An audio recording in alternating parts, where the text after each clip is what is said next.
Ng Ramadan at bago ang lahat, mag-i-intro muna tayo.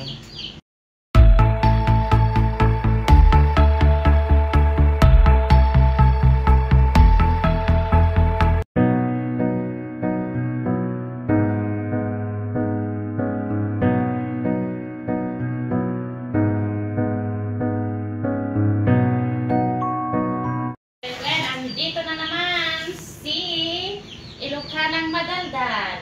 Nakahawak ng salata kasi nag-prepare na lang kainin yung mga nag-fasting. Ngayon, ilalagay ko na sa lata. May dalang salata, yan ay ang tabula at ang shamander salad. Hindi ko alam ang pangalan ko eh. Ayan. Ay bababa tayo kasi titingnan natin ang mga kaganapan dito sa baba. Kasi nakabukod yung aming sala sa bahay. Ngayon, well, ang aming kusina ay hindi mairo. Kung sa Ilonggo. Ito yung aming first day of Ramadan. Ayan ay ang alaham. Ang tawag nito? Maraglaham. Maraglaham. Pink pasta. Shorba. At ang ating pagkain ng mga brother nating Indiano, ang laham gihapon. Sasakan. Ayan. Baka gusto mo pa. Magtataka kayo kung sino yung, o magtatanong kayo kung sinong tagaluto. Yan ay ang aming tagaluto.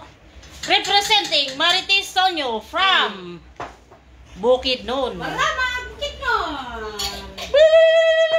Ngayon ay may sakan kasi kami dito sa bahay namin.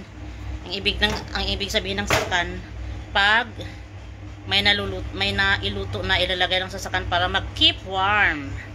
Ngayon ay atin nang ilalabas. Pero hindi ko alam kasi ang dami, tapos mainit. Papakita ko na lang sa inyo mamaya kung ano yung niluto niya. Ito ang menu na hindi alam. Alam ko. Comment down below. Ito ay ang Kanin. yellow rice with Rubian. Ayan. Ang bango. Promise. Sinong nag-order yan, ate? Asi. At ito yung ating laman ng sakan. Sambusak. Kuba. Walang kamatayang kuba. At ito yung anong tawag nito? Nagror? Ito. Sambusak pa rin. Sambusak para sa ating mga brother na Indiano dahil fasting din sila. At fasting din pala yung aming tagaluto. Sa tapyador, hindi siya fasting. Fast eating lang. Yung second batch. Ito na yung pinakita ko sa inyo kanina. Ayan. At habang nagluluto din ako ng, habang nagsiserve na ng pagkain, nagluluto ako ng kanilang sweets. At ang tawag dito ay katay. Ngayon ay mag-deliver muna ako ng pagkain ng amo. Yung pagkain ng amo ko. Bismillah, hindi ka sunog. Ay, hindi din sunog.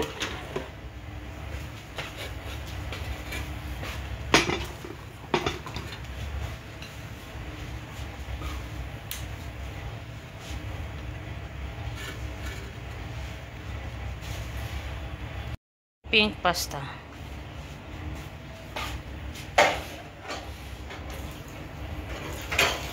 Ang style ng pasta niya ay shell.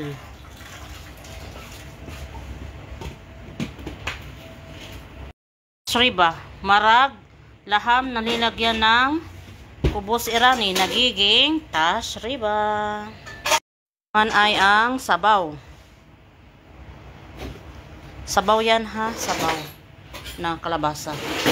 Soup. Mahirap buksan eh.